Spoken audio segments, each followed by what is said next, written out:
Alrighty. Well, hello. Oh, it's embarrassing. Um, this is going to be a little reading of the patch notes the day before the season goes live. So this is being recorded on the 13th of the 2nd, 2024, at about 4:45 p.m. It's Australian time. So we're about 12 hours away from the release of the new season. Um, just wanted to record my initial thoughts on the patch before it's out, just to see how it fares compared to what I thought, potential changes for comp, ranked, sort of all levels of the game. And this is mostly just a personal, almost diary. So with that, let's begin reading. Firstly, breakout rewards. For every 2 weeks, a new legend becomes free to play for the rest of the season. Each legend will have a set of challenges to permanently unlock that legend. So it's like Revenant if you played during, what was it, season 18? I think was Reborn. Um, the reactive flatline is great. It's a light silver and purple. It matches well with your Master's Charm if you've made Masters before. I'm indifferent to the Wraith skin. It looks nice, but it is what it is. Uh, Available trios and duos for the season. The maps are Olympus, Stormpoint, World's Edge. I think Respawn have, or at least this is a very early call considering they still have time to fuck it up. But I think they've learnt that removing these two maps, especially from ranked, makes the game actively worse. And I think with the reintroduction of a more difficult rank system, which we'll get into later, I think including at least two of the, or at least of the three maps, two of them should be the comp maps until a third map is brought into comp. I think that's good for a competitive vision for the game. So I'm happy with this change. This change is exciting for anyone that still plays console full time. 120 FPS is good. The systems have been capable of it since they came out. Most people have screens that are capable of it because COD, at least since I think Cold War. So what year is that? 2020, late 2020. Call of Duty has used or have been able to use 120 FPS mode. Overwatch 2 does it. I think it's high time Apex catches up, but the reason that took so long is this thing here. I have played quite a lot on a PS5. I have, it's the console I have played on for most of my life, most of my time playing Apex. And there are times, even still, since the PS5 version of the game came out, which runs at 4K, downscaled to whatever your screen is, so I have a 1080p screen capable of 165 hertz.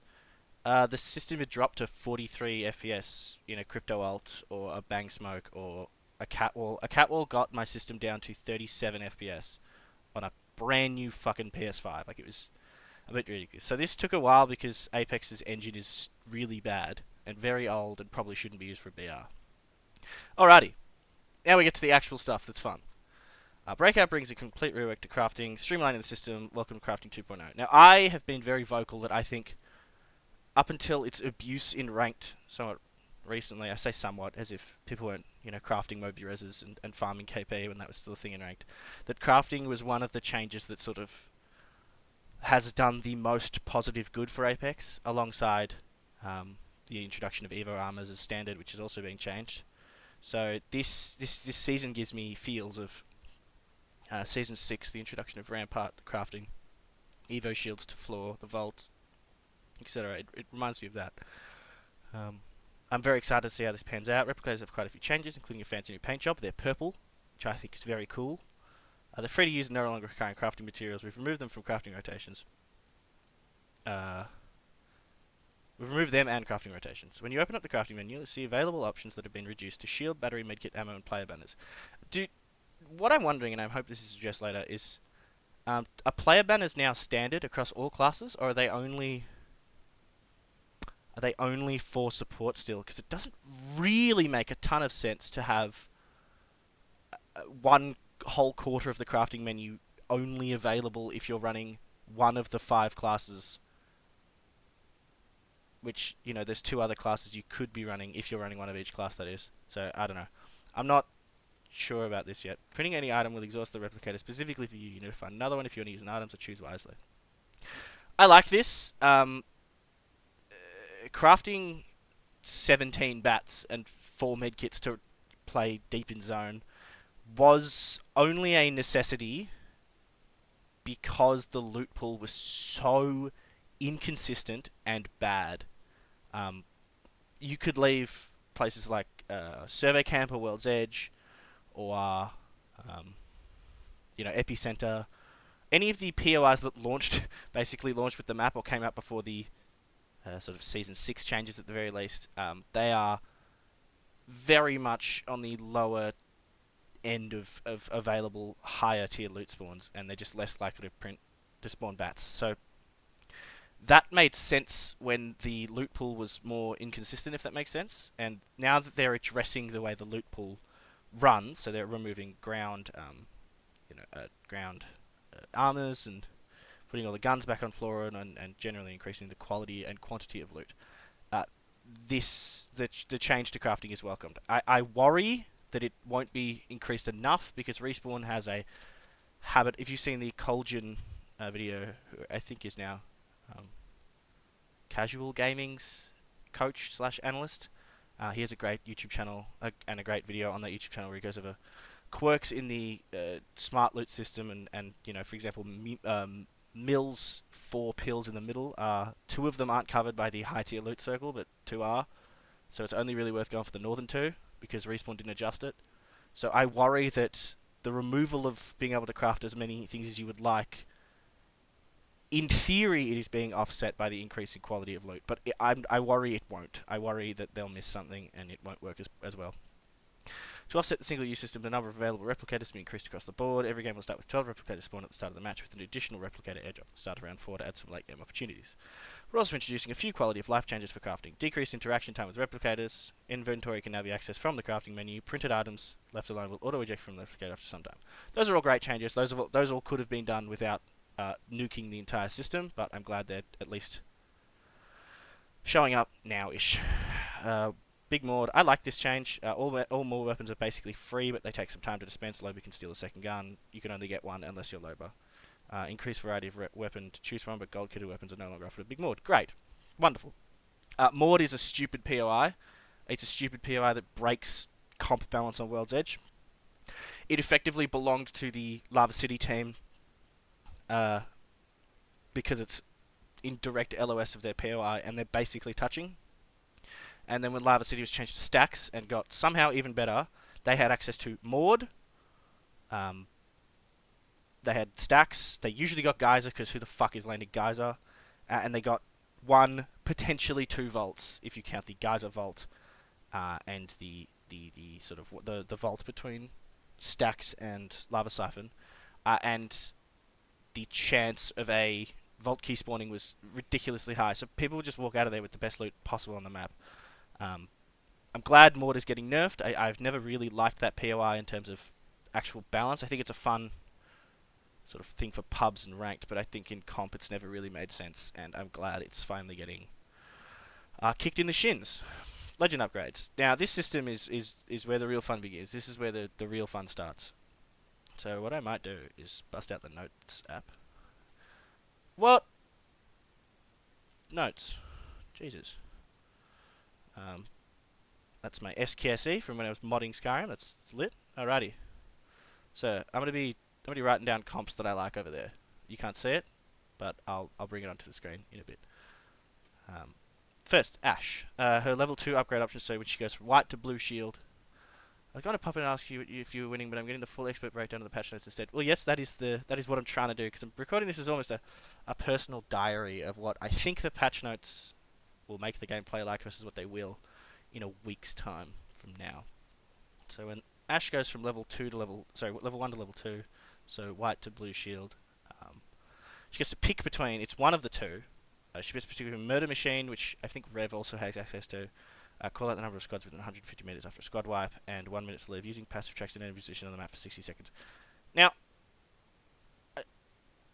that one's insane. That is an insane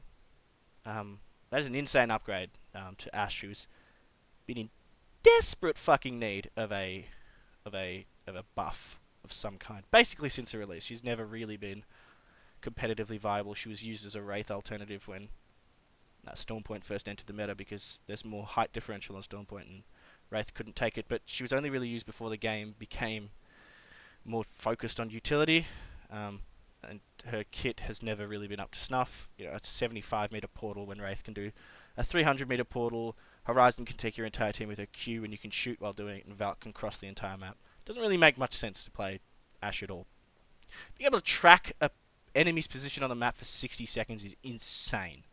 I don't know if it's good enough to get her play in comp, but because like you're not really looking for fights that much, and if you are, you'd be running a Bloodhound or a Crypto to sort of scan beacons and get like full map reads instead of just deathbox reads. But there's a chance that becomes extraordinarily good in ranked for more aggressive teams, and God forbid that in pubs is going to be an absolute nightmare. So that I'm indifferent to. It doesn't really make a difference. But this one is insane. Arc Snare remains in play for 24 seconds. It can catch multiple enemies.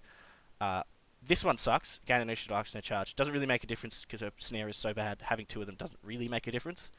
But this, making it in play for 24 seconds, can catch multiple enemies, means you could effectively catch like an entire team in one Q, especially if it's thrown for 24 seconds, which is like one of the things that makes Horizon extraordinarily powerful is among all the other things she does, which she shouldn't do, she has an ability to, for example, throw a Q or an ult at a doorway and become a pseudo defense legend, and one that sort of can stall a push just by the nature of their thing being there. There's sort of interruptions or visual clutter or etc. etc. And Ashe with this gains the ability to do that, and that I find very interesting. This one should never really get taken unless you're bad and miss her Q, which is stupid because you shouldn't, because it's one of the largest things in the game and it has no drop.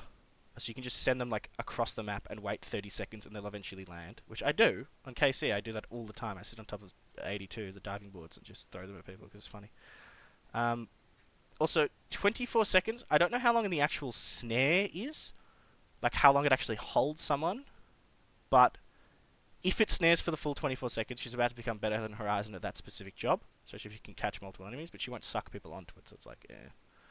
But, ideally, her two perks will be that and that. 1 minute to live and greedy snare. And then she can become a hyper-aggressive. She also has access to the assault passive, so assault bins for smart loot and extra ammo per stack. She's slowly becoming good, but she needs a couple more changes to her kit. I know there was shown in, I think, some gameplay trailers or the dev diary maybe, her ability to throw her Qs one-handed while healing. For example, Cat, Bang, Ballistic. Who else can do shit one-handed? Octane can stim one-handed. So they can do it while shooting or healing. She needs the ability to do that.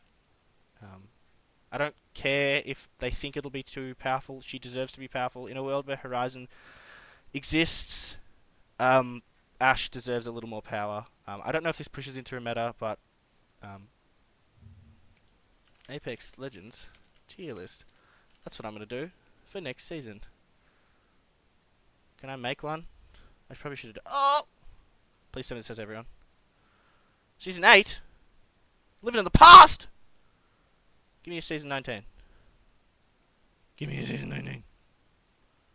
You bitch. Heirlooms? Fuck that. Quizzes? Oh.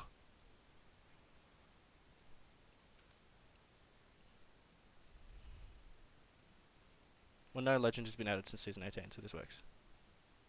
Correct? No, Conduit hasn't. Fuck.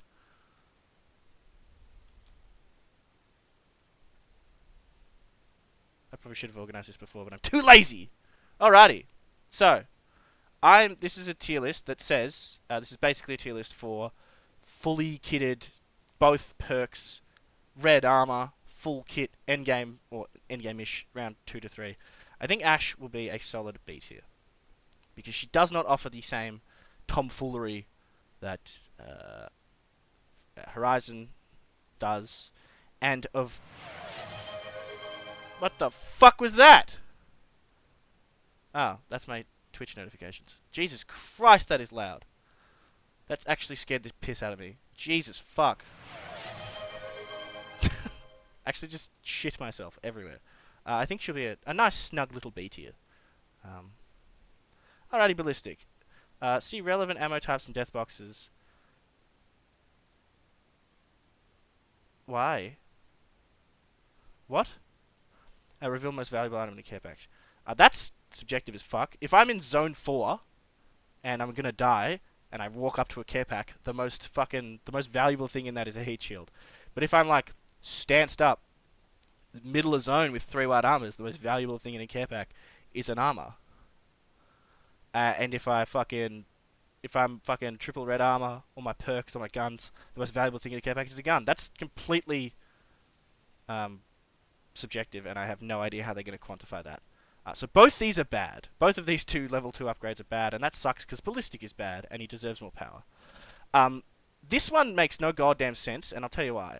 Ballistic is 2 things. Firstly, he's an assault legend, which means he has, for example, for automatic weapon ammo stacks, so light, energy, heavy, he has the ability to stack 80 instead of 60 on just naturally, just anyway. That's just part of his assault kit.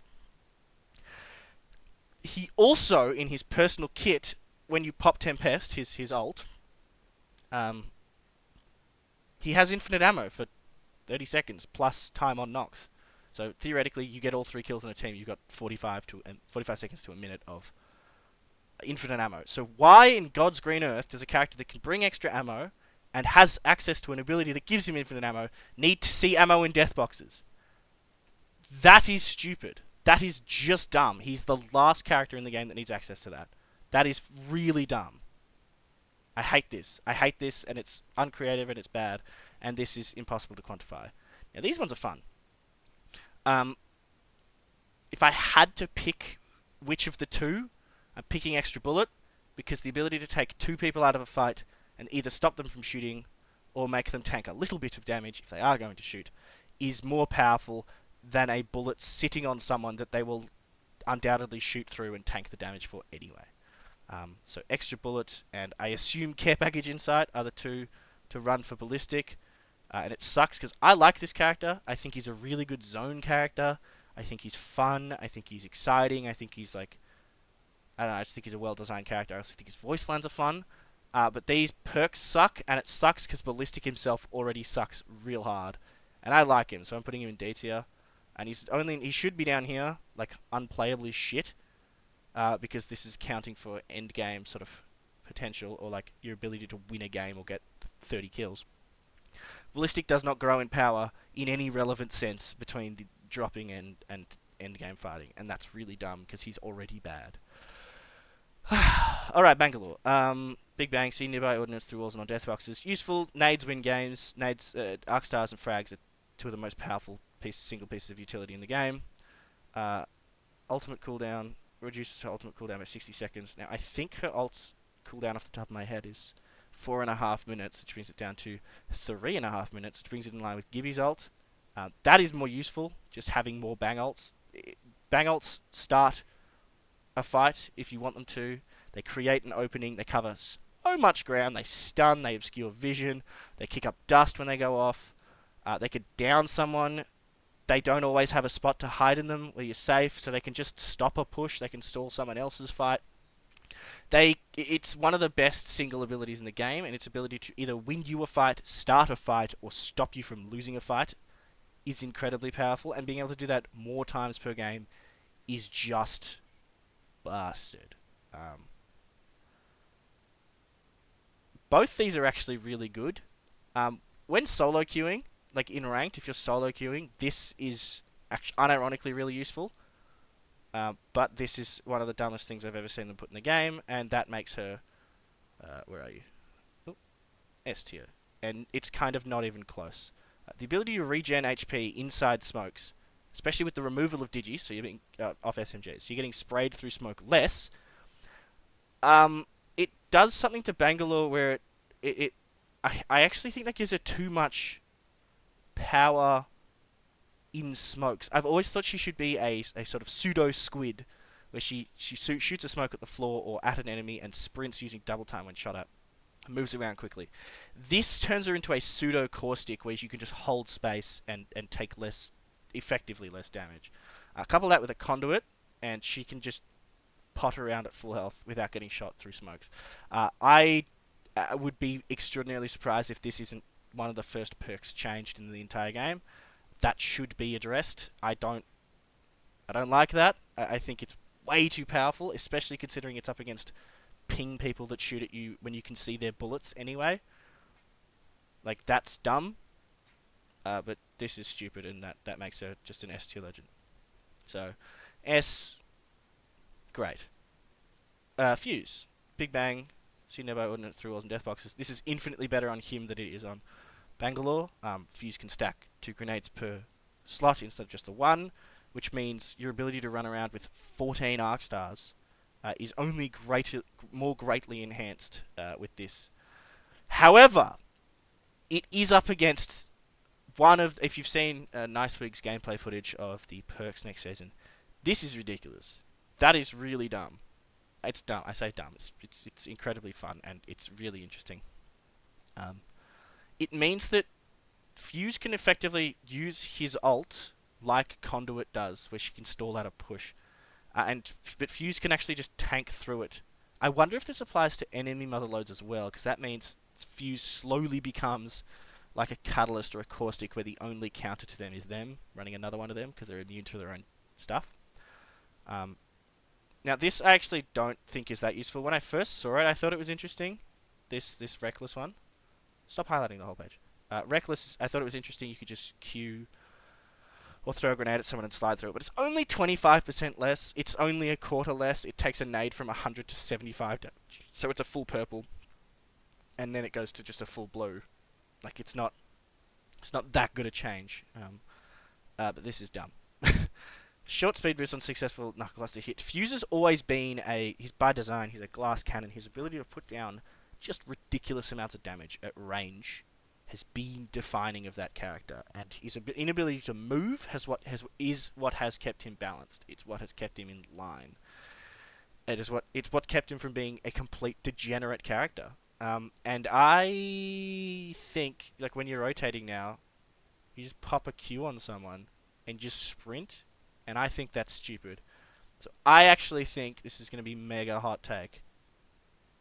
The boy Fuse actually belongs up there. He's already one of the best sort of central zone fighting legends. So if you've got good loot and you rotate fast, i.e. if you're out of Harvester or Siphon on World's Edge, or you're out of Mill or Lightning Rod or Launchpad or even Echo HQ or Barrow on Stormpoint, Fuse is already incredible. I don't think anyone plays him on Stormpoint, but this is dumb. This is really stupid, and it's probably a bit too powerful.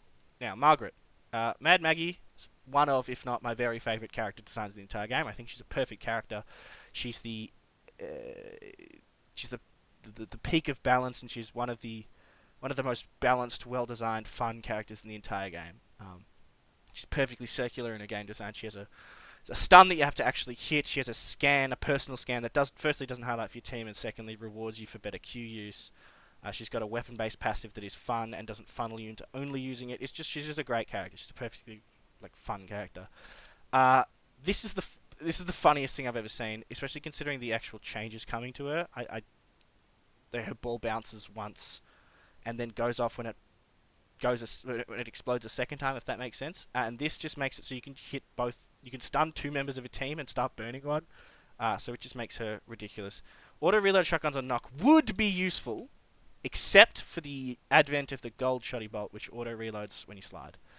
The gold shotty bolt makes this basically useless. Should gold shotty bolt get removed, which it isn't, but if it does eventually, this becomes way more useful and allows her to keep pressure on, even when she shouldn't. Especially when paired with a Mastiff, Care Package Eva, or her point beak. Less so with the PK. The PK's slow, and you may as well reload anyway. The difference in reload is just indifferent. This is one of the better passives. Sorry, one of the better perks in the game, and I'm excited to see how that plays. I think she's a fun character. I think she's really enjoyable.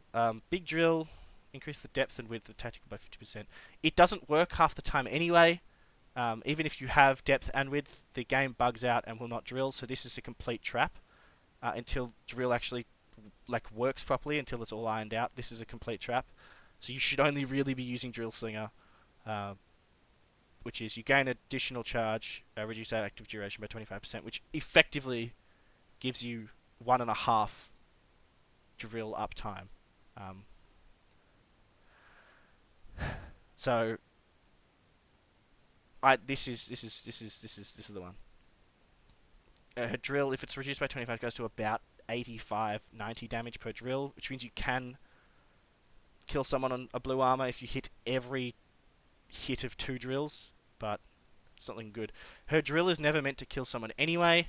It's only meant to move them off a piece of cover. So being able to do that more often, because the damage does not make a difference. The 25 less does not make a difference. It's designed to make people move, as is her ball, as is her highlight. Because if you hit a drill on someone, you get walls on them, you get wall hacks on them, you scan on them.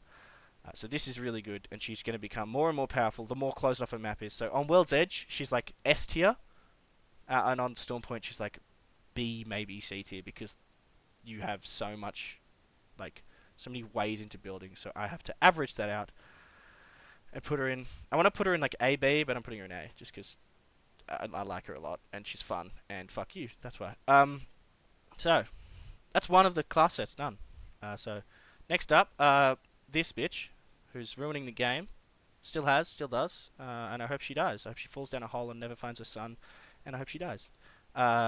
Shield battery count on death boxes, and see nearby ordnance through walls on death boxes. This one is the better one, considering her. This is useful, but whatever. This is in ranked and comp. See nearby ordnance through walls on death boxes. Her ult is just a free kill if you've got enough arc stars and frags. So that's what you should be running. This is fun for pubs, I guess. I also don't think Horizon's that good a character anymore. I don't really think she's worth running for 90% of teams. In ranked and pubs, she's perfectly fine. She's a crutch character. Her perks are purposefully bad, very purposefully bad, because she's so powerful already. If you're going to take one, take this. Take the tactical cooldown. Reducing her ultimate cooldown by 30 seconds does not really do much, considering the ultimate itself isn't the killing power, it's the nades you stack on top of it. Whereas the power of her tactical is the tactical, so in theory, the tactical cooldown's the one to take. So this one and that one. I think, Horizon is in the state of the game right now, she's up here. She's A. I don't think she's fully spec'd the diff. She's ballistic, right? I'm not saying she's D tier, but insofar as them between the time when they hit the floor and the game ends, final zone, you've won the game. There is very little change in Horizon's power in the way that Fuse or Bang or Maggie even completely changed the way the character's played. But as a character, she's good, so I'm putting her in A. But with or without upgrades, she's still good.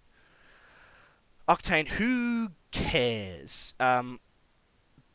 This character has long been deserving of buffs. He's long needed buffs to roll back. I don't know if you remember, season 8, I think they added the double jump to his pad. Oh no, double jump was added season 5. They increased the distance when crouching, I think, was the season 8 change. And he just became, everywhere in ranked, in pubs, and even in comp.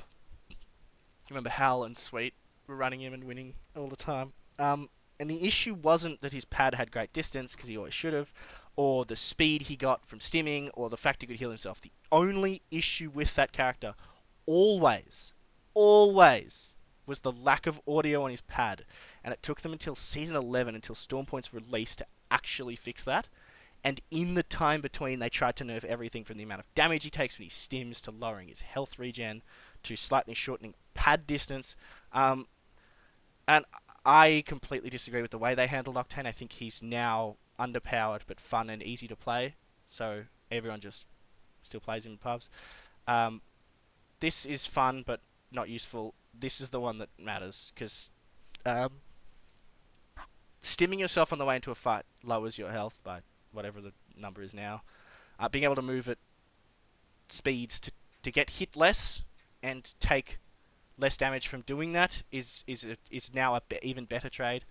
Um, so if you're gonna run one, run this one. But who cares?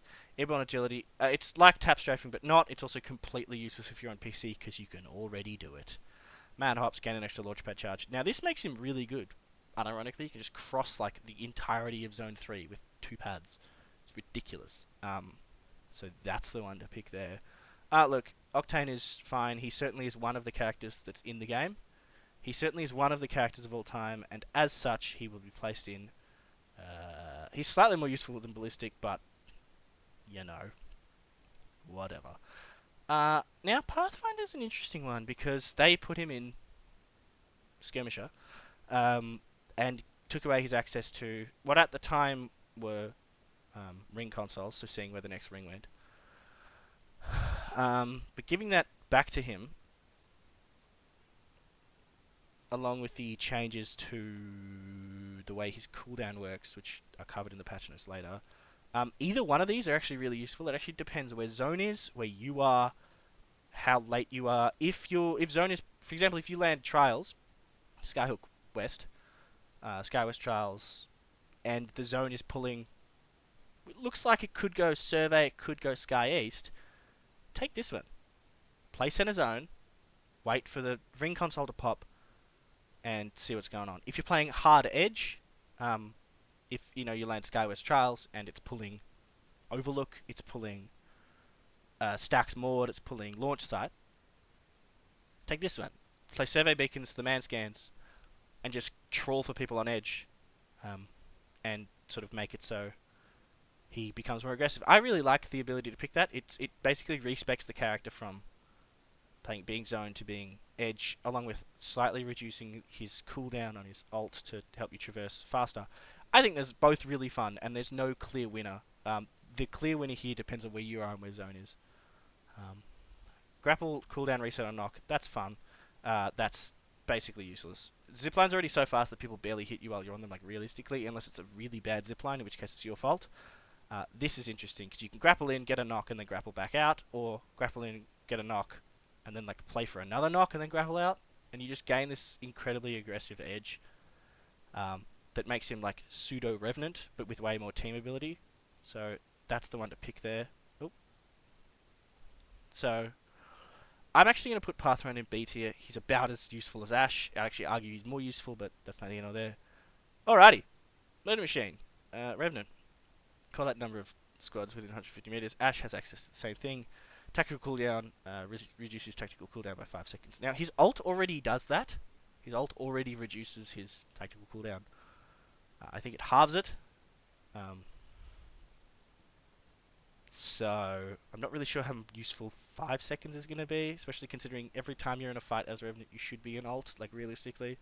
It's 75 free health that resets on kill. Like, you should be in ult every time. He's a fucking stupid character, and I really dislike... he's a more powerful character, but God, he's annoying. So, it's whichever one you want. I'd argue that 150 meters... Like, that's no real space at all. That's not... like enough space for it to matter, like realistically. If a squad is within 150 meters, you should know they're there unless they're ratting, but it's designed for third parties, I guess, but like you should still know they're there. They should still try to knock you.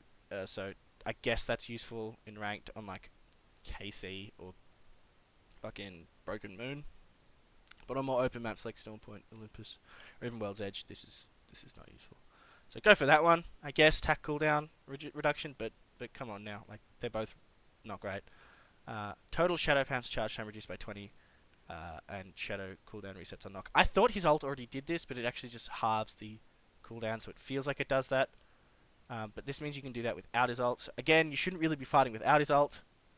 So that's the one I'd personally pick. But if you're hyper aggressive, you can play him with that and get a lot out of him. Personally, I'd pick Agile Assassin. Just to charge less, you can fly further, faster, especially with a reduced cooldown that you've taken from this one. So I'd run Tactical Cooldown and Agile Assassin, but do whatever the fuck you want, dude. But whatever you do, don't take reduce cooldown and then reduce cooldown. Don't do that, you know. Don't be doing that. That's just a double up and a waste. For comp, Rev is like here. He's basically useless. You're never taking flat 1vs or like isolated fights against 1 or 2 people in comp, like realistically. But for ranked, he's like here. He's an incredibly annoying fucking character to fight in ranked, which I guess makes him good. Valk, aerial expert, horizontal jetpack. Speed and acceleration increase, that's useful, I guess. It sort of puts her closer to where she was before they nerfed her, before bringing out evacs. Which again, the nerf to Valkyrie, a lot of them were unnecessary. Yes, she was very good, but she was also only picked because she was the only way to cross the map without really taking a ton of damage. So when they introduced evacs, they should have rolled back a lot of nerfs to her, but they didn't, and she's suffering for it.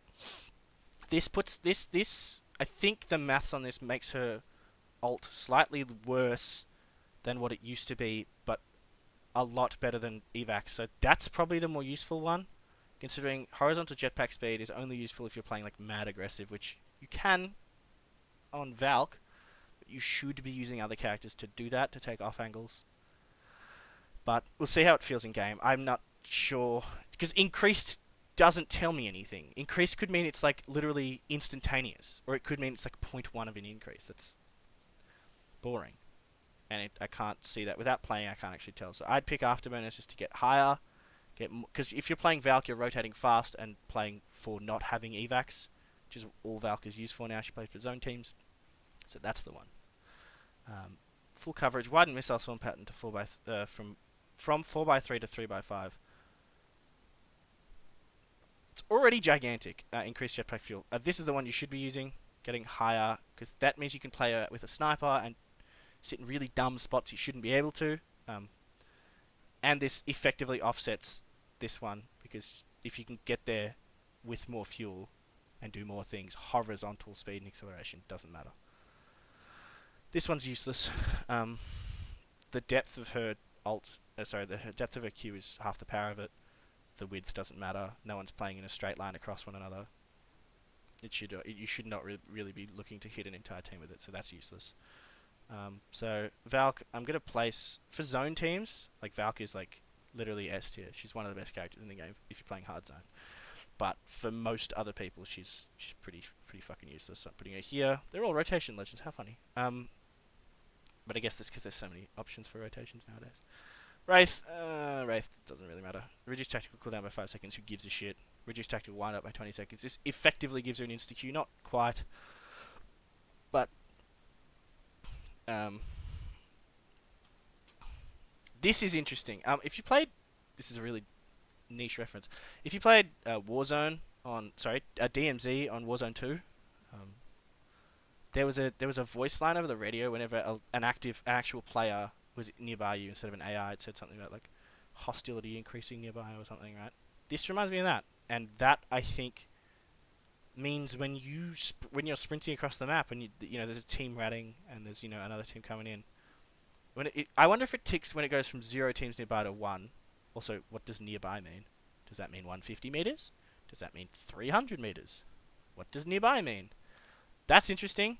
That's less interesting. Her cooldown's already short as is. Who gives a shit? This is more interesting. I need to see how it plays to know how useful it is, but that's very interesting. This one. This is useful. You shouldn't need that many Wraith portals per game, and frankly, the way Wraith should be played is like taking crazy off angles and queuing back to the safety of your team, and being able to do that faster and like less with that Naruto finger in your face shit. Makes her better at that job, which is the job she's supposed to do, supposed to be good at. So I'd argue that Sixth Sense and Fast Phase are the two she's running. And I'm going to place her C tier. I think she's perfectly reasonable. She's a fine character to play. But I don't think she's... Ooh, voice break. I don't think she's anything to write home about. Now, this is interesting because I thought Hounds... White Ravens already did that. I probably should have gone to the patch notes to see if they're nerfing that. But I thought White Ravens already did that. I assume that's being taken away from Hound and being given back in the form of a perk, which is good. Hound was already like S plus or like Z tier. Like best of the best possible tier for ranked, just to know where teams are, to know what teams are doing, to get readings on teams, who they're playing, what they're doing. He was already incredible at that, and being able to do that while charging his ult and resetting the cooldown on his Q. Also, birds only spawning when no teams are nearby, within 250 meters, I think. Just made that way too. He was way too good to give up. I'm indifferent to this, especially if you get Ravens and/or a gold helm. Like, it doesn't take a cooldown, so lazy perk, and it's bad on almost everyone. It's not really useful. This is useful for ranked. I'm not mad about it for comp because 25 health is still stopping to heal no matter what. And also, the use of the word HP there makes me think it's only flesh, not like shield damage, but it might be. Regardless, it doesn't really change. If you're taking, if you're taking 1 cell's worth, you're probably still going to stop and rip the cell. And if you're taking more than 1 cell's worth, say if you take 100 damage and you get 25 back when knocking someone, you've now got less than a 1 armor. You're still stopping to rip a bat. That's useless. This is useless. Even if that gives you shield, it's useless. Odin's Glow doubles the duration of full tactical full body highlight. Now that's poggers, because that reverts a nerf that they got a million years ago, when Hound was played everywhere, and that just makes Hound better at the thing that they already do. So that's the one you should be playing. So Raven's Blessing and Odin's Glare. And I'd argue that Hound is up here, regardless of what perks you pick. I think Bloodhound is like one of the most underrated, underplayed characters in the game. Alrighty, crypto time, baby. Let's go. Reset tactical cooldown by 10 seconds, so it goes from I think it's 40-second cooldown to 30. Like, you're still losing it for half a minute instead of just over half a minute. Reduce ultimate cooldown by 30 seconds. That's the one, because that helps you upgrade your armor. So, run ultimate cooldown.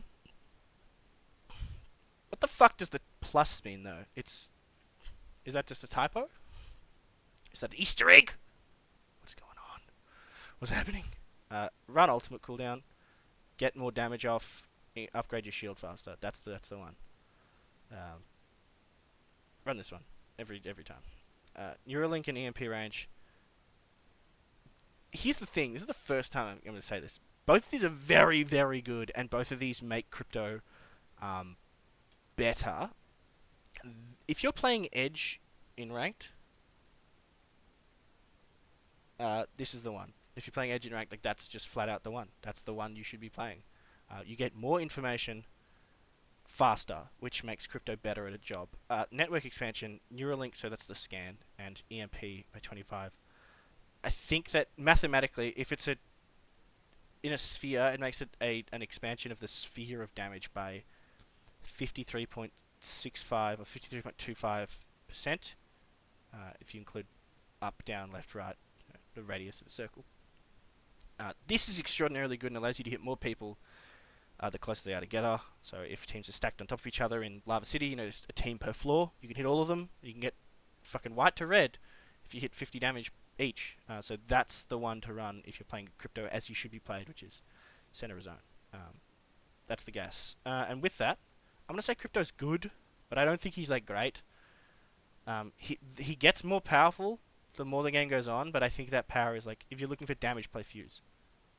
If you're looking for, like, see how many teams are nearby, you can already do that. It just takes slightly longer, and also play Hound. But crypto's good. Crypto's good for zone, but he's not good for Edge. Fuck Sia. Glad you're dead. I hope no one ever plays you ever again. I hope Respawn knows that no one ever wants to play this guy ever again. Because the second he got nerfed out of the meta, his play rate didn't drop to, like, a reasonable number. It dropped to 0.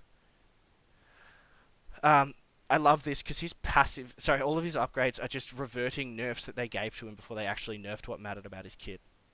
Like Octane, and like we're going to see with Catalyst. This increases his passive and tactical range back to what they used to be. Fine. Faster movement when using passive is actually way more useful. To run Racing Hearts. Being able to wallhack people, like see people where people are standing through a wall, and being able to strafe from side to side lets you more easily triangulate the position faster, getting more info quickly. That's the one. The increase of, I think, is it like 65 or 55 meters to 75 is indifferent. Like, it doesn't make a difference. If someone's far enough away, they don't matter. So run Racing Hearts. Artist Reach, increase the throw range of his ultimate by 20 meters, so that's another revert of a nerf, and increase tactical scan duration by 1.5 seconds. If you need longer scans, fucking play Hound. Run Artist Reach, because you can throw the ult at a building you're fighting instead of having to be up against it and then throwing it, and by that time people are going to peek out the door. This is just a time saver and makes you more aggressive, so run Artist Reach and run Racing Hearts. As you gather more info more easily when running up on people, but still C is terrible and should not be good. He isn't good, and I'm glad he's bad, but those two perks make him slightly more playable, I guess. Oh, Vantage. In any other game, Vantage would be the best character in the game. A distance covering Q that laterally covers like 100 meters if you can hit a slide off the end of it. 75 meters if you don't. Like, it's ridiculous. A scan that gives you fucking access, like, knowledge offhand that the other team does not know you get. Their shields, their amount of teams alive, sorry, the amount of people alive on that squad, exactly what character they are if you can't tell from distance, and a fucking ult with bullets the size of a truck that has aim assist on the sniper for kids on controller, and damage boosts. Like, she should be ridiculously overpowered, but Apex is power creeped in such a way.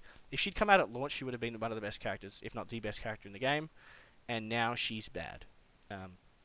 I've always thought if she was ever to be played in a competitive setting, she'd be an early rotate zone legend that helps you farm armors.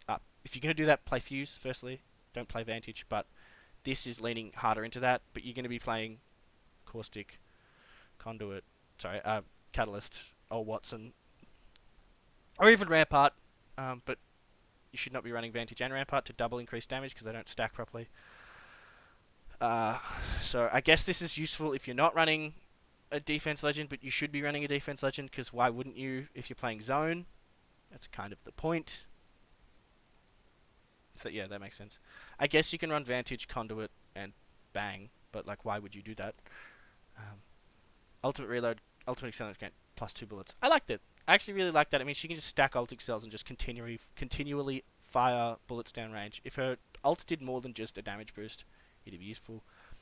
Improved Tactical's double jump. I've seen footage of this, and I cannot tell the difference between the base game. Like, I had Wig's gameplay open and did it in the firing range at the same time.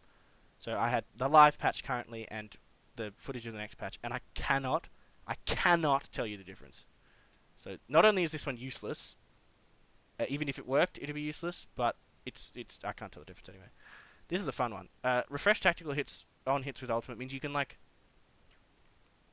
hit a shot with her ultimate, dive in, hit another one, and like either dive back out or continue putting pressure on and chasing down a team. She now becomes extraordinarily good at chasing a team, especially stacking damage with her ult. Like, she can 2-shot someone on white armor or 3-shot them with no other help on purple. Like, and being able to chase harder and put more distance on her. If her Q was better, this would be like an S tier perk, which it's not. So she's bad. I actually think she's not as useless as these two, though. I'd actually argue she's like here. She's perfectly fine now. She exists, and she could be good in ranked. Especially considering she has access to the recon passive, which is, the man scanning, and ring consoles. That's useful. But I don't know if she get play in comp at all. Catalyst. Now, hers are interesting because they look like they're going to make her mad powerful, except this patch they're absolutely dumpstering her entire kit. So I don't think Cat is particularly good anymore. Like, I think she's like, she used to be here, and now she's like here or even here. Like, I'll show you. Increased spike throw range by 40%, so that thing they just nerfed off her kit. You can't throw Qs very far anymore.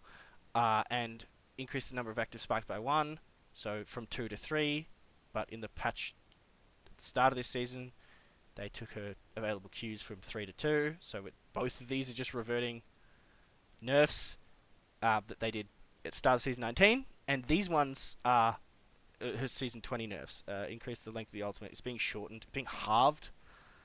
From 30 to 15 meters, and then you increase it back by 15 meters, so her ult becomes, with level 3, her ult becomes exactly as good as it used to be. Great. Increase ultimate lifetime by 5 seconds, considering it's losing 5 seconds of uptime from 30 to 25 seconds. This also just resets it back to what it was. So every single one of her perks are immensely boring and just make her what she used to be. But that being said, like what she used to be is incredibly powerful. But that's if she had all of them, which she doesn't. She has access to at most two of them. So I don't know. She loses a ton of power, and I don't see her value being much more than Caustic's. And I think Bang has. I think Bang smoke cover more than 15 meters. So don't. There's no point in playing Catalyst in ranked at all anymore. And I would argue that Bangalore is just better than her in every way. Play if you're gonna play her, play Caustic. Speaking of, Parabolic Force. Holy shit, Caustic could throw these bitches mad far. Again, see Nice Wigs display of all the perks to see exactly how far. But holy shit, it almost doubles the range of them. It's ridiculous. That's useful, and I'd argue that's more in line with Caustic's like power scaling than this one. This one's useful, but like kind of meh. Like the very edges of Caustic's ult don't do much for you anyway. So there's no real point to expanding it, especially with you should be throwing it in rooms. You should never get the full width out of it, because if you're getting the full like size out of his ult, even now without the perk, it's you're using it wrong. It should never be thrown in the open. So this is the one to take, Parabolic Force. Breathe it in. Firstly, residual toxins. Nox Vision barely pops anyway. Like, it doesn't work. It's just a bad ability that doesn't work. Like, it just doesn't function on a basic level. This is fucking stupid and puts so much power into Caustic that I don't really know what Respawn's thinking with this. This makes him a straight up nightmare. Especially if you can get Caustic to an endgame, he's literally the best character in the game. And already was, and now he's even more so. So, hot take.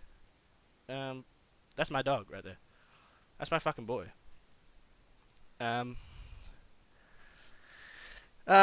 Look. Rampart's... The best way to play Rampart is...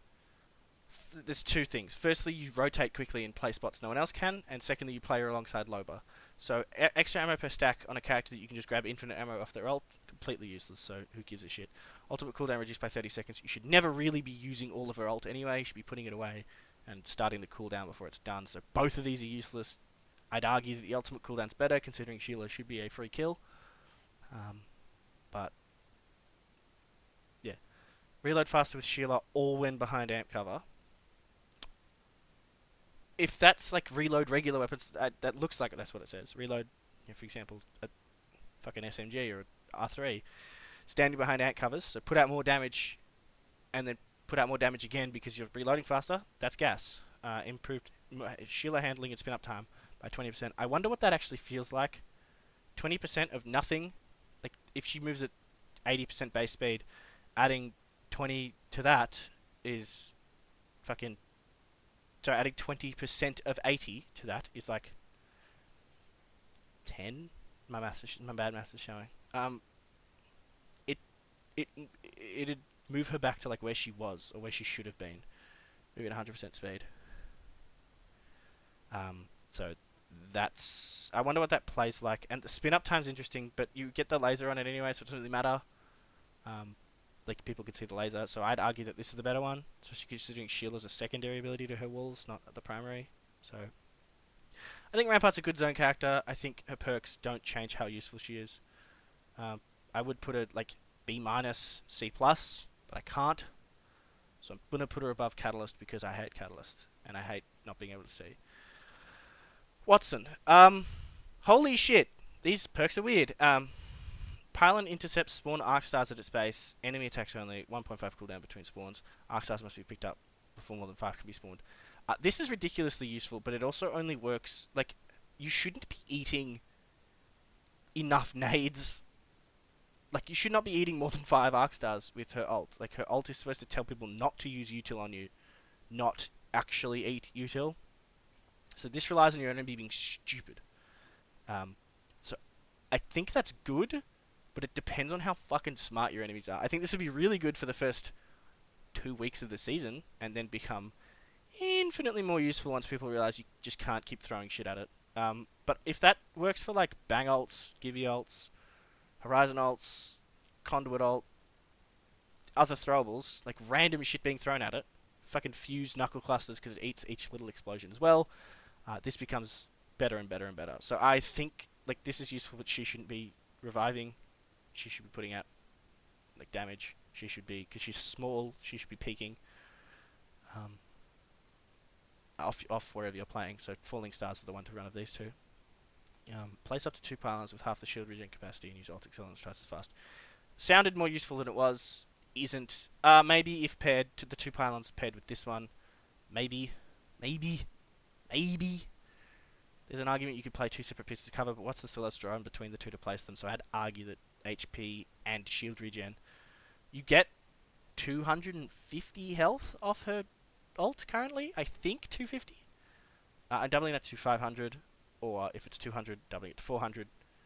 It just makes her the best possible econ zone legend in the game. So power pylon, probably falling stars, but that's debatable. That's fine as well. But falling stars and power pylon are the two, and I'd argue that puts Watson like here. I think she's the best like econ legend possible in the game. Caustic is for like late rotate, taking Godspot zone. This is for fast rotate, like loot for 30 seconds and leave, rotate. Like she's the best, one of the best characters. She's probably the best character in the game for that. Alrighty, and finally support characters. Conduit's getting sharded on this patch, so I don't know, good riddance. Fuck this character. Shield battery counterbar death box is kind of useless because she has them built in anyway. Increased tactical range by 10 meters. Great. It hits through walls anyway, and her current passive where it speeds you up outside of Q range, I wonder if this is affected by that. I doubt it, but still this is the one to take of the two. Each ultimate gem's damage radius is increased by 10%.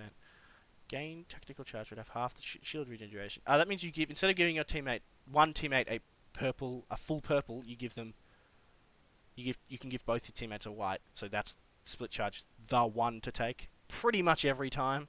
You shouldn't be doing damage with her ult. You should be like stopping people or making them have to shoot it.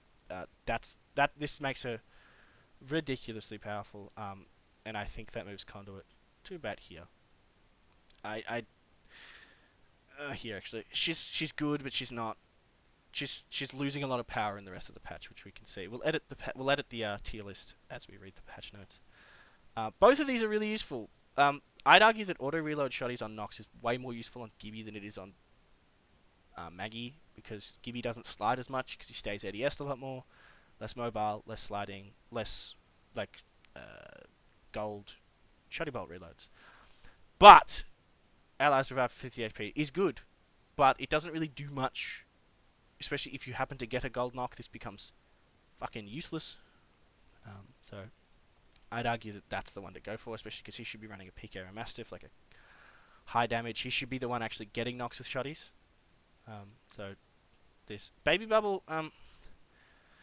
I'd argue bubble bunker is better. It keeps his current bubble up a lot more, which is what I want. It also doesn't say that it like lengthens the cooldown or anything.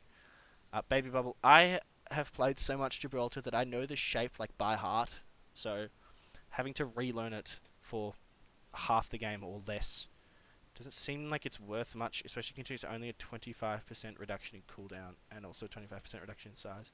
I'm not mad on that. I'll have to see how it actually feels and plays, but I think Bubble Bunker is the one to run. I also think Gibby's a lot better than people give him credit for, so I'm putting him here. I think he's worse than Conduit at support, but I think he's still good. Lifeline. She already is the best medic in the game, and with a gold knock, this is going to be absolute poo to fight against. A fifth faster than it already is ridiculous. Tactical cooldown, who gives a shit? You should always run rapid response, like 10 out of 10 times. There is literally no reason for this. You should only be running her Q to like for zone wraps when you don't have heals. Both of these are useful. I think, however, the sort of social engineering part of this this passive just means people just insta-fin a lifeline if they see them, like ever. I also wonder if this works as if all three members of your team are dead, so you and both your teammates are down, does this still work? Even if so, not that useful. Unless she sort of self-reses herself and then insta-taps a teammate, and probably goes back down, but she has gold self-res. So maybe it's useful. Maybe. If there's enough chaos going on. Maybe. But since guns have a 100% chance of spawning in care packs, getting yourself a wingman, a bowcheck, and either, God bless, a Kraber, guaranteed dropped on you, completely changes the game, and I think that's the one that everyone's going to run. So rapid response and gift wrap are the two, but I don't think it does a ton for her. I don't think it does. I don't think it does a lot. I think it's fine. High value, increased tactical height and range, increased ultimate range. You should be using her ult to pull shit off death boxes. The range doesn't really matter, but it is 25%. So maybe increase tactical and height and range. What the fuck does that mean? Can she throw it over mountains? Can she throw it a centimeter higher? I don't know enough about this to like make an educated choice. I would argue that this makes her more of an off-angling pick artist like Wraith is. So you could play further away and queue back. So that's the one I'd personally take, because that's what Loba should be. If you're playing Loba, Bang, Rampart, Center of Zone, Bang and Loba are like your aggressive pick artists looking for kills, and Rampart's holding. So this is probably the more useful one of the two. Loba can take extra items from black markets. You should never be in a position where you need to take 3 items, like realistically. If you're in a position that your loot management sucks, and you shouldn't. However, this is useless, and can be overcome by gold helmets. So shopping spree is the one to take, and I'd go shopping spree and market value. But market expansion and shopping spree are together can make Loba ridiculously loot competent. But she should be anyway if you're playing Zone with Rampart, playing the center of Zone. Like, you should already have access to a ton of shit. So I don't know how useful that's going to be, but it's still the one I'd take. This is less useful. So then high value. I'm going to put her here. I think she's fine. I think she's less useful than Lifeline is, I'd argue, because you can guarantee yourself a fucking care pack weapon. But I'll have to see how she plays. Mirage, Miracle Worker. Allies are revived with health regen up to 75 HP. That's ridiculous. That's absurd. Refresh Tactical and Successful Bamboozles is good. When paired with this, it's even better, but also one extra of the 5 you already get doesn't make a difference. It doesn't make a difference.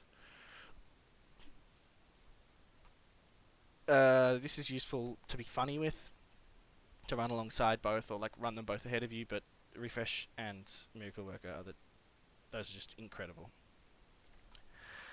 He's about to become one of the better medics in the game, especially if you can start ripping a bat while your health is regenerating, while you're still invisible, because that's part of his kit. So you're invisible and rezzed. And this makes him...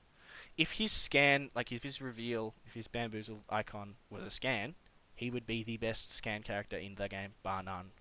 He should be moved to Recon and given a full body scan and replace Vantage, and Vantage should be moved to Assault, but that's neither here nor there. That's my personal change that I want for both those characters. I think Mirage...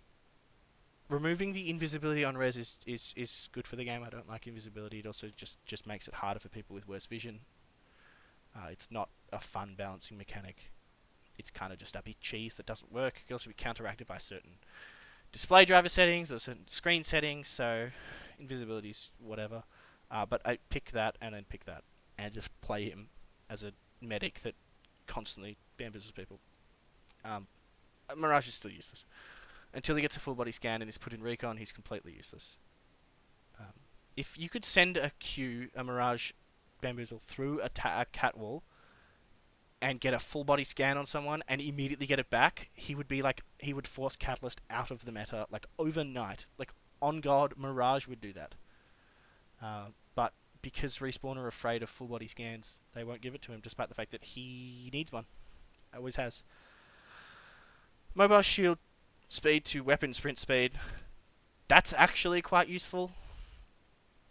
But it should be in front of you anyway. I'd argue that more health is probably better for Newcastle.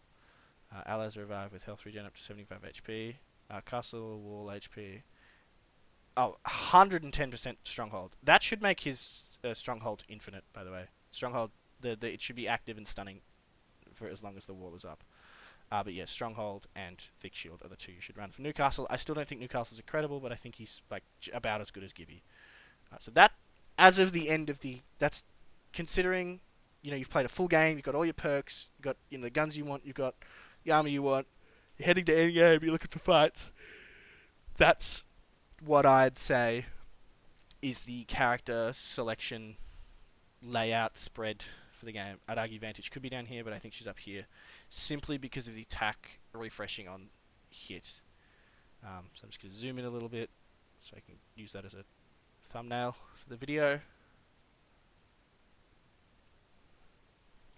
How do I take a screenshot? I'm such a boomer. On Windows. Is it snipping tool? Windows key plus print key to capture the entire screen. Press Windows key Shift and S. Windows key Shift S. That didn't do anything. Windows key Shift S. Again, didn't do anything. Am I 50 years old? What the fuck?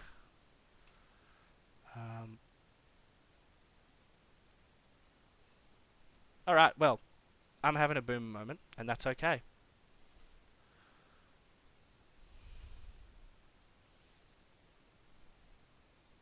Alt plus print screen. I don't have print screen. I don't have print screen on this because of my tiny keyboard with no buttons on it. So, what we're just going to have to do is hope it auto-generates me a thing off that. Oh. What a dumbass. What a dumbass. It was there the whole time. Alrighty. Let's look at the actual patch notes now. Added tags, 3 to 4 character piece of flair. Yawn! This just replaces clubs. Clubs should have been a lot more. Crafting change is useful. We've already gone over this. This makes playing deep edge harder if the loot pool isn't adjusted properly. Carepack Eva terrifies me. Having Carepack Mastiff and Carepack PK sort of ruined close range fights in the game. You can't tell that someone has it because they're not using it at a distance, like a bow, or wingman, or a Kraber. So you just kind of run up on someone to try and take a fight, and they just whip out a gun that can like insta-kill you. It's not that fun, especially if you have no idea that they have it.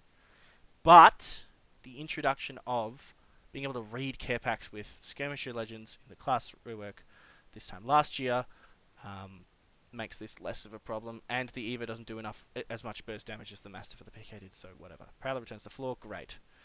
Gold weapons, R3, RE, Mastiff, Devo, 30-30. That's a guaranteed digi, and so is that, so interesting. Holy shit, the 30-30 got punched in that dick. 39 was 42. With no charge, good. Means spamming it's less effective. It's now less damage per second than the Scout, which is good.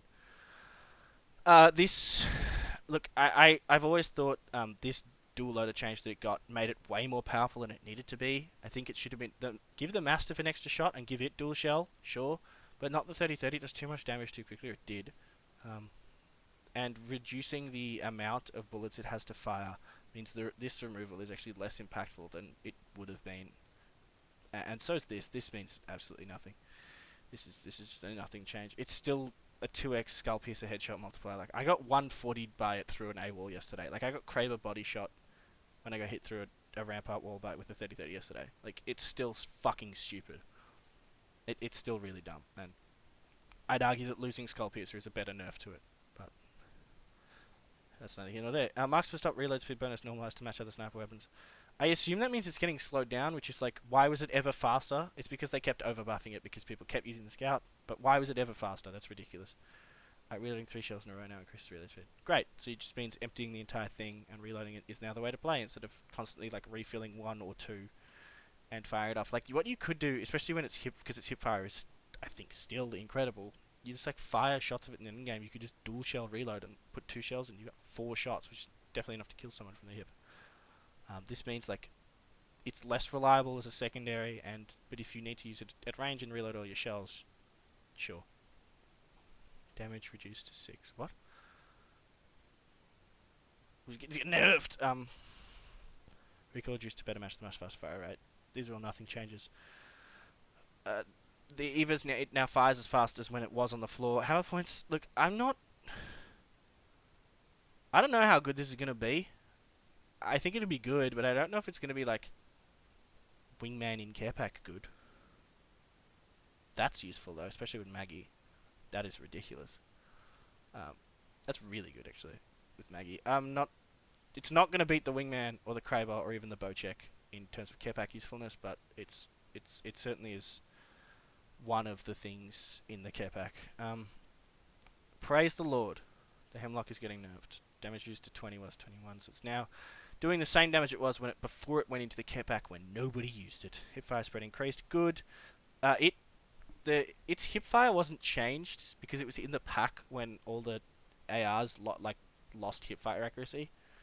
So it was just like an SMG for a very long time. Like you could use it at close range, and spread delay was increased to 28. Great. So its hipfire is now bad, and it should be bad, and it's bad. I wonder how much increased by. I wonder if it actually matters. I don't know why this change is made. I know the L-Star's good, but I didn't see anyone else using it like at all. In Conduit Rev meta, when everyone just gets shield back, being able to shoot without reloading is really useful, and it was really nice to run as a counter to Conduit and Rev. I guess it can still do that at close range, but like this is a change that I didn't think needs to happen. I don't. But then again, I guess making it a close range only LMG is a bad change. So I'm not really sure about this one, fellas. They also didn't say it's like gaining any accuracy with no stab, so it might just be bad now. Outside of like kissing distance. Reverted to non-care package version, damage decreased to 15, was 16, select fire hop up. So it's only burst now, it's got a longer burst delay, and it's got a hip fire spread delay. Holy shit! Its spread delay got reamed, bro. What the frick? Its spread delay is the same as its burst delay, so you won't notice it. But yeah, wow. The Prowler will be good. It'll beat. I think it's going to be better than the R9. I don't know if it'll be better than the Volt though, because the Volt really didn't receive that much of a nerf, if at all.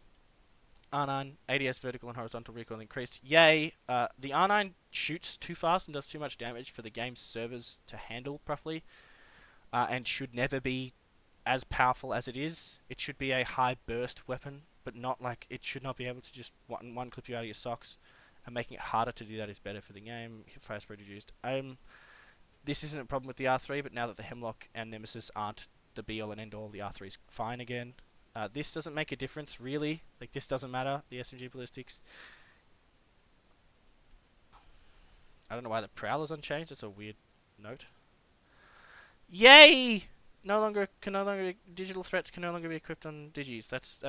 Digis can only be put on SMGs. That's a great change. It means that every game won't slowly devolve into R9 through smoke versus R9 through smoke versus Volt through smoke versus Wingman is car versus fucking whatever. Like, automatic spraying through smokes is boring.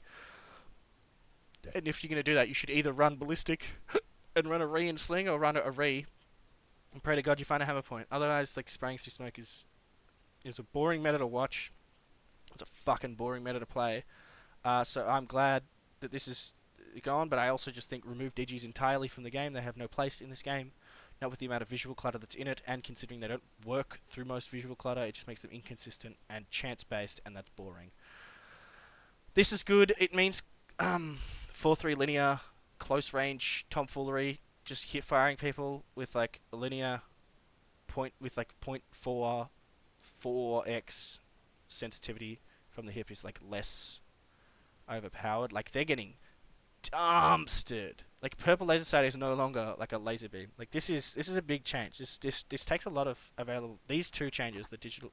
Stop highlighting the entire page. The digital threat change and the laser sight change take a lot of power away from SMGs. So I think we return to a sort of AR, perhaps even shotty based, or it's probably going to still be SMG. Marksman, but like the SMGs and the best marksman are less powerful now, and the only other marksman options are the bow, which is in pack, the scout, which is the scout's fine, and the triple take, which you're not going to run because it's bad and takes too long.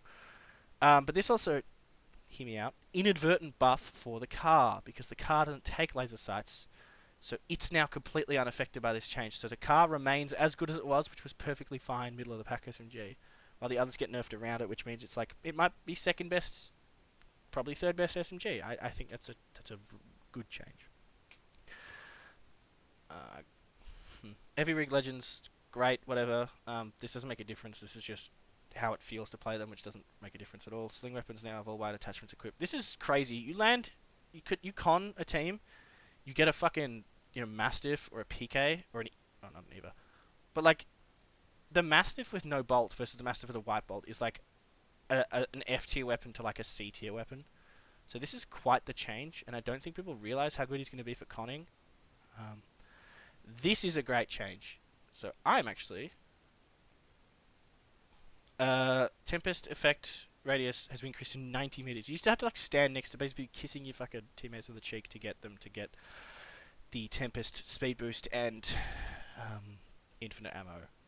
So this is great. It means you can like be across most of a POI and still hit your teammates with it. So that's ballistics just getting better and better. I think he's fine. Yeah. So Raven scan alt charge now gated behind hunting Ravens upgrade. Great. So that's exactly what I thought it was. Yeah. So she's losing time on her Dark Veil and length. So yeah, that Catalyst is just getting. She can get back to where she was like most of the way back with perks, but not the whole way. Cooldown increased to 26 seconds, whatever. It's still too short for how much it does. Temporary shield generation decreased to 15 HP was 20 HP per second. It's 5 seconds from 0 shield to 100 shield. That's ridiculous. Why was that ever in the game? Increased, so it takes longer to get more shields, but she does it for longer, so whatever. This is a good nerf. I don't think it's enough. They still have way too much HP. They're still so fucking annoying to shoot. Like 250 HP, it's ridiculous. You couldn't one-clip them with like a white mag R9. I don't know who are okay this. They still need like less health. They need as much as a caustic trap has, like 100. And also when they're deployed, they should have a state of weakness like a caustic trap does. I don't know what this means. I don't know what that means at all. I think that's if one lands too far away, it doesn't go off, and they've increased that. They've doubled the range. Mine duration, great. Entire 60 seconds for a 250 health thing that you had to break is ridiculous. 45 seconds is still too long. It should be 30 at most. Conduit's fine. She needs another nerf on top of that. Speed of drone recall has been increased slightly. Transition's going. That's the crypto buff they were going on about? That's it? Fucking hell. Give him more power, you bastards. Horizon gravity lift increased 25 seconds. Great, that character's still stupid. The problem is no cooldown. The problem is her gravity lift itself. Not enough of a nerf. Horizon's still great. In modes with upgrade cores enabled, lifelines care package now has a 50-50 chance to drop an extra piece of scrap movement with the last consumable instead of an armor. Great. This just makes her less consistent at getting armor. So, like, slightly worse, but still, I guess that's a change. I don't really know what the point of this is. No one's going to play her in any meaningful way anyway. The only people that play her are like zone healers. This is interesting. Wrecking Ball, when only destroyed on first hit, it bounces once and then will trigger an explosion and then keep going, so it lasts for a second explosion to trigger later. Same player cannot be hit again by the ball for 2 seconds after the first impact. Players can only be by the shell shock and knockback offense box. Will now bounce through devices it hits and destroys. Potential? Not really. But she's very good now. Maggie's really good, and that's great. Octane jump pad audio fall off. Lol, that's the thing I said. I said he was bad because you can hear him coming constantly. I'd argue that, yeah, there's really no bad legends anymore, but Mirage is probably still the worst just because he needs a couple more changes to make him like useful, but he's good. He's fine. Jump pad audio fall off of double jump is being adjusted to be slightly less audible from long distances. It doesn't really change, considering if someone's crossing enough distance, they'll be using 2 jump pads, which will trigger the audio when he's closer. Inside knowledge scanning care package now rewards 50% of alt charge, was 100%. This is interesting. Someone on Reddit did the math and said you could theoretically drop his cooldown to instant, but you can't. It caps at a minute, being the shortest, lowest possible alt cooldown you can get. This is fine. This is just another. It just makes Pathfinder give more zips until he has a way to take zips down, like press down on the D-pad, or I think H is the like legend ability thing, switch.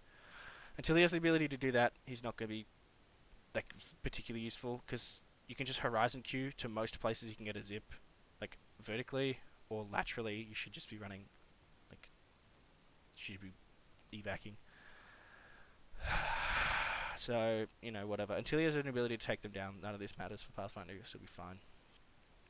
Map updates. Who gives a shit? Who gives a shit? Who gives a shit? Fresh look. Wow. Excited for this Thunderdome map. Doesn't make a difference to any of the competitive modes, but it should be fun to watch in competitive TDMs, I guess. Mixtape. Update loadouts to reflect recommended changes. Hallelujah. Remove charge rifle. Added crowbar. That means I can play gun run again instead of just skipping it. Don't care about this. Don't care about LTMs. This is just reverting rank to basically Season 13. Basically, not quite. But this just makes ranked, like, it adds splits again. You gain more points. You have to play. It's not just a flat-out slog. It's, like, fun, and, like, you get rewarded for playing better.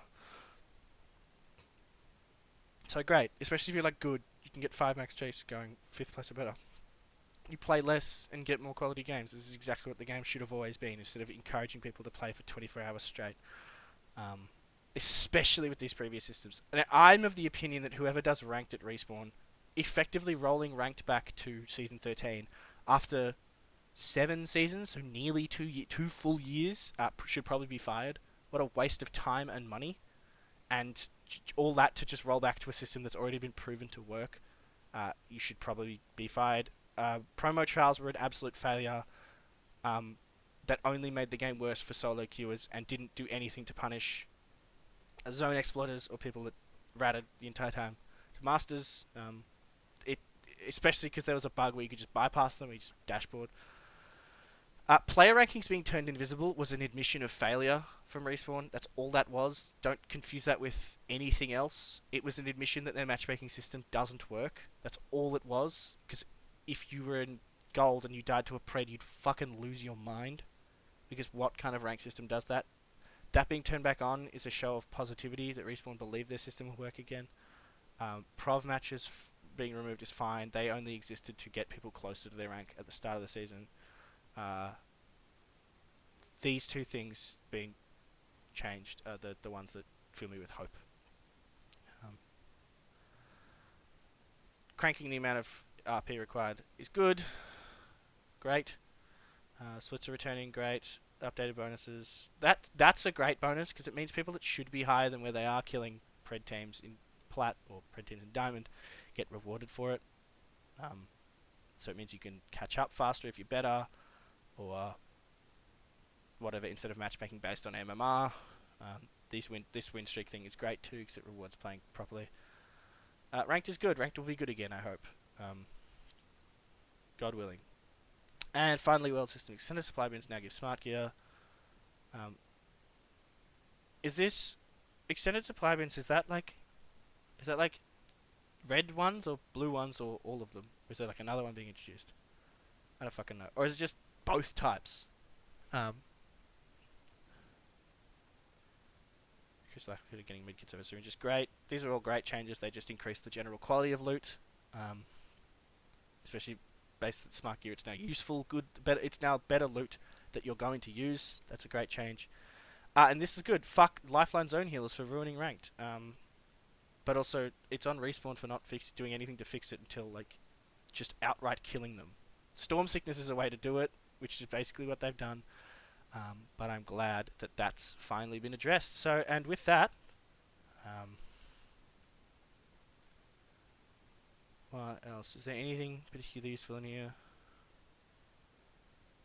Oh, that's actually an interesting change per Optic ADS sensitivity. You can make it so that you know when you ADS, quote unquote, with CS passive, it runs based off your ADS thing, not a zoomed one. But yeah, that's basically it. So with that, those are my thoughts. So that's the final listing. I think Mirage could argue, there's an argument for putting Mirage here instead of Octane, but they're both still pretty shit. So with that, thank you for watching, thank you for listening, goodbye everybody, and I'll see you in the new season.